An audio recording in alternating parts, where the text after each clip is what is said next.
के 8 विवाह अलग अलग हुए और 16,100 विवाह एक साथ एक मंडप पर हुए। एक द्वारिका में सत्राजीत नाम का राजा था। सत्राजीत राजा के पास एक संवेदक मणि थी जो राजा सत्राजीत ने भगवान सूर्य नारायण को प्रसन्न कर प्राप्त किया था। जो संवेदक मणि थी, उस मणि का यह प्रभाव था कि रोज 8 भार सोना देती थी। कितने भार? 8 भार, अर्थात 180 तोला। जो सत्राजीत नाम के राजा के पास जो मणि थी, संवेदक मणि, वो मणि 8 भार सोना दिया करती थी रोज। एक दिन सत्राजीत उस मणि को पहनकर भगवान श्याम सुंदर की सुधर्मा सभा में पहुंच गया। उस मणि के तेज से सभा में बैठे हुए सभी लोग आश्चर्यचकित होने लगे। सभी लोगों ने सोचा कि लग रहा है कि आज भगवान सूर्य नारायण द्वारिकाधीश प्रभु का दर्शन करने के लिए सुधर्मा सभा में आए हुए हैं। भगवान श्याम सुंदर ने सभा में बैठे हुए सभी लोगों से कहा, आप लोग घबराओ मत, चिंतित मत हो। ये भगवान सूर्य नारायण नहीं है, ये सत्राजीत है। इसकी गली में जो संवेदक मणि है, उस मणि का ये प्रभाव है कि उसके तेज को कोई सहन नहीं कर पा रहा है। उद्धव इत्यादि सभी लोगों ने सत्राजीत से कहा कि सत्राजीत, इस मणि को तुम प्रभु द्वारिकाधीश को भेंट के रूप में दे दो, क्योंकि राज्य में जो बहुमूल्य वस्तुएं होती है, राज्य में जो जितनी कीमती वस्तु होती है, उन वस्तुओं में राजा का अधिकार होता है। सत्राजीत ने उस मणि को देने से मना कर दिया। सत्राजीत ने कहा, इस मणि को मैंने तपस्या कर हासिल किया है, इसलिए इस मणि को मैं किसी को नहीं दूंगा। ये कहकर सत्राजीत सभा से चला गया। सत्राजीत का एक छोटा भाई था प्रसेन। प्रसेन उस मणि को पहनकर एक दिन शिकार खेलने के लिए जंगल में गया। जंगल में शिकार खेलते खेलते प्रसेन की मुलाकात एक शेर से हो गई। शेर ने प्रसेन का वध कर दिया और वध करने के बाद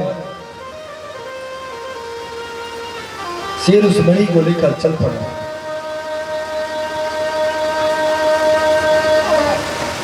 और शेर कुछ दूर गया, तभी शेर की मुलाकात जामवंत जी से हो गई।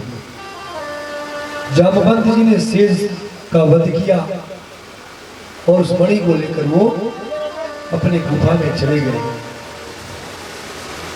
कई दिन जब बीत गए और प्रसेन लौटकर नहीं आया, तो सत्राजीत ने मन में सोचा, तो मैंने द्वारिकाधीश को मणि देने से मना कर दिया था, तो द्वारिकाधीश श्री कृष्ण ने मेरे भाई का वध करा दिया और मणि को ले लिया। सत्राजीत ने इस बात को किसी एक व्यक्ति से कहा और धीरे धीरे ये बात पूरे द्वारिका में फैल गई। सब लोग आपस में कहने लगे कि पहले कृष्ण माखन मिश्री चुराए करते थे, अब तो लोगों की मणि का भी, लोगों की संपत्ति का भी हरण कर लेते हैं। जो वस्तु इनको अच्छी लग जाती है वो वस्तु मांगते नहीं है, उस वस्तु का हरण ही कर लेते हैं। अभी तू मांगे भी और कोई ना दे तो उसका हरण होना सुनिश्चित है। महाराज, ये बात धीरे धीरे भगवान द्वारिकाधीश के कानों तक पहुंच गई। द्वारिकाधीश भगवान कृष्ण ने सोचा कि मैंने मणि को चुराया नहीं, फिर भी मेरे ऊपर ये झूठा कलंक क्यों लगा है? किस कारण ये झूठा कलंक मेरे जीवन में एक दाग का रूप धारण कर चुका है? भगवान अपने कुछ विशेष सैनिकों को लेकर सत्रजीत के घर गए। सत्रजीत घबरा गया और घबरा कर घर से बाहर निकलकर भागने लगा। भगवान ने सत्रजीत को रोका और सत्रजीत से कहा, सच बताओ, तुम्हारे पास जो मणि थी वो मणि कहाँ गई? उस मणि को हमने चुराया है क्या? सत्रजीत ने कहा, नहीं भगवान, मैंने ऐसा तो कभी नहीं कहा कि उस मणि का आपने हरण कर लिया है या उस मणि को आपने मेरे भाई से चुरा लिया है। तो भगवान द्वारकाधीश ने कहा, तो फिर वो मणि कहाँ गई? सही सही बताओ, हुआ क्या? तब सत्रजीत ने बताया कि मेरा भाई मणि को पहनकर शिकार खेलने के लिए गया था और वापस लौटकर नहीं आया। भगवान ने कहा, ठीक है। भगवान द्वारिकाधीश अपने सैनिकों को लेकर जंगल में खोजने लगे। खोजते खोजते एक जगह द्वारिकाधीश ने देखा कि